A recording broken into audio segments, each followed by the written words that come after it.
పంచ్తో start చేసి speech మాట్లాడదాం, speech చేసాక పంచ్ చేద్దామా? నాకు మీ ఎమోషన్ తెలుసుగా, ఫస్ట్ పంచ్ స్టార్ట్ చేసుకుని స్పీచ్ చేద్దాం. పండగ పండగ, రాజస్థాన్ పండగ, పండగ పండగ, ప్రభాస్ పండగ, పండగ పండగ, పొంగల్ పండగ. ఓకే, ఇప్పుడు ఎమోషన్లోకి వెళ్దాం. ఒక 2021 ఎండ్లో అనుకుంటా ఈ సినిమా ఎలా స్టార్ట్ అయిందో చెప్పాలి. పాన్ ఇండియా స్టార్ ప్రభాస్ గారు మారుతి గారిని ఒక లైన్ చెప్పమన్నప్పుడు మారుతి డార్లింగ్ కొన్ని ఇష్యూస్ గుర్తు చేస్తున్నాను, డోంట్ ఫీల్ బ్యాడ్. ఒక సినిమా మారుతి గారు చేసింది అంత గొప్పగా ఇది అవ్వలేదు. ఆ వెంటనే మారుతి గారు నేను ఒక 20 years నుంచి చైల్డ్హుడ్ ఫ్రెండ్స్. వాళ్ళ ఫాదర్ కూడా అకాల మరణం చెందారు. కొంచెం డౌన్ అయ్యాం అందరం. ఒకరోజు వెళ్ళి ప్రభాస్ గారికి చెప్దాం, సార్ కొంచెం ఇలా ఉంది, నేను ఏదన్నా ఒక మామూలు సినిమా చేసేస్తాను అని ప్రభాస్ గారి ఇంటికి వెళితే నేను రోడ్డు బయట కార్లో వెయిట్ చేస్తుంటే ఒక 3-4 hours తర్వాత నైట్ ఆయన బయటకు వచ్చారు. మారుతి బయటకు వచ్చి, డార్లింగ్ నేను కెరీర్లో ఇప్పటివరకు 10-11 ఫిల్మ్స్ చేశాను, బట్ నెక్స్ట్ 2-3 years నా బ్రీత్, నా కెరియర్, నా ఫోకస్ ఓన్లీ ప్రభాస్ గారి మీదే అని. ఎందుకంటే ఏమైంది డార్లింగ్ లోపల అని చెప్పా. అదేం డార్లింగ్, ఆ సినిమా ఆడకపోతే మీ తప్పేమైనా ఉంటుందా?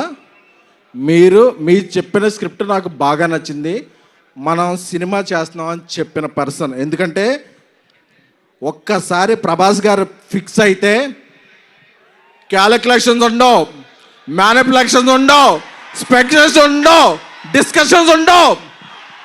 ఆయన ఒట్టేసి ఒక మాట, ఒట్టేయకుండా ఒక మాట చెప్పే పర్సన్ కాదు. Once a king always a king, is king sized heart. So నాకు అది చెప్పగానే మారుతి నా కళ్ళనీళ్ళు వస్తున్నాయి. ఎందుకంటే నేను మారుతి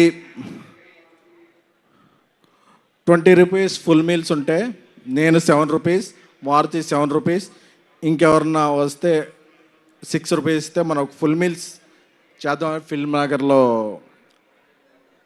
ఫీల్ అయ్యేవాళ్ళం. ఆ స్టేజ్ నుంచి బిగిన్ అయ్యి మారుతి గారి ఫాదర్కి అరటిపళ్ళు బిజినెస్ ఉండేది. ఈ స్టేజ్కి వచ్చాడంటే మారుతి, అది ప్రభాస్ గారు ఇచ్చిన అవకాశం. So we love you Prabhas sir.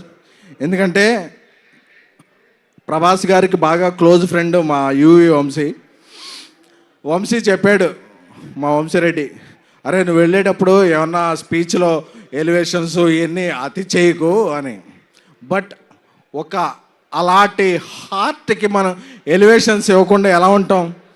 ఇవ్వకుండా ఉండలేం. అందుకనే ప్రభాస్ గారితో షూట్ చేస్తున్నప్పుడు యూరోప్లో ఆయన ఒక పెద్ద విల్లా తీసుకున్నారు. ఆ విల్లా ఎందుకంటే ఒక పెద్ద విల్లా తీసుకుంటే అందులో పెద్ద కిచెన్ ఉంటుంది, అందులో పనిచేస్తున్న అందరికీ కూడా, ఎందుకంటే యూరోప్లో మేము పాస్తా ఏం తినలేకపోయేవాళ్ళం, ప్రభాస్ గారి చెఫ్ అందరికీ కూడా ఒక మంచి భోజనం వండి పంపించేవాడు. ఎందుకంటే ఇక్కడ మనం ఎలాగా పనిచేస్తామో ఏంటో తెలియదు కాబట్టి. So we love you Prabhas sir.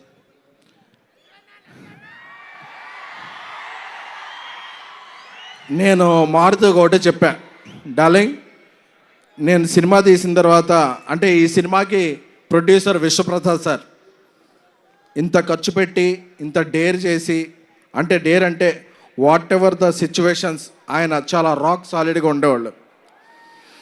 నేను ఒకటే చెప్పా, రాముడు ఆ రామసేతు కడుతుంటే ఉడత ఇసుక ఇది చేసింది కదా, నేనేమీ కాదు, ఈ సినిమాకి నేను ఉడతను మాత్రమే. బట్ బికాజ్ ఆఫ్ ప్రభాస్ గారి మంచితనం, మారుతి నా స్నేహితుడు మారుతి. బట్ ఈ సినిమా ఇక్కడికి వచ్చే ముందే 3 minutes 21 seconds ట్రైలర్ చూశాను. చెప్పచ్చుగా. ఆ ట్రైలర్ చూశాక అప్పుడప్పుడు మనం ఒక 4 minutes సాంగ్ వచ్చాక ఏదో ఒక ఫ్రేమ్ ఎలా ఉంది, ఒక ఫ్రేమ్ ఎలా ఉంది అని చెప్తారు. ఆ ట్రైలర్ చూశాక ట్రోల్స్ ఉండవు, మీరు ఫిక్స్ చేసేదానికి ట్రోల్స్ ఉండవు, బుక్కి తీసుకుని రూల్ ఉండవు. పాన్ ఇండియా ప్రభాస్ గారి రూల్ మాత్రం ఉంటుంది. సారీ వంశీ, కొంచెం అప్పుడప్పుడు నేను ఎమోషన్ అవుతుంటాను.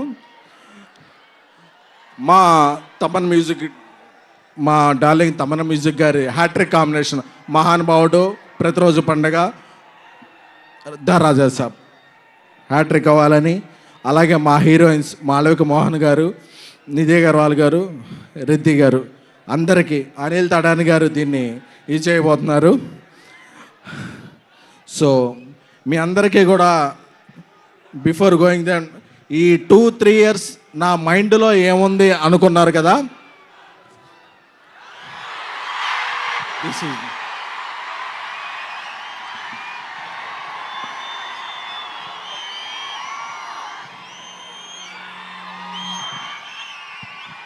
నా మైండ్లో ఓన్లీ ప్రభాస్ గారే ఉన్నారు. ఎందుకంటే is the most lovable person.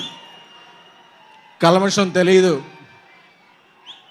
ఏం తెలీదు, ఆయన సినిమా ఒక్కటే తెలుసు. ఆయన అందుకే ఏమైనా సరే ఇక్కడి నుంచి అక్కడి నుంచి జపాన్లో కూడా తుఫాన్ సృష్టించగల వ్యక్తి. Love you sir. అప్పుడప్పుడు నేను ఎమోషన్లో కొంచెం ఇదవుతాను. Jan 9th ఎప్పుడు పందెం కోళ్ళ మీద వేస్తారు, ఈసారి మీరు వేసేది డైనోసార్ మీద. Jan 9th రాసి పెట్టుకోండి. 3 hours 10 minutes మాస్ ధమాకా. పండక్కి వస్తున్నాం, పండక్కి చేస్తున్నాం. ఇది ఫిక్స్.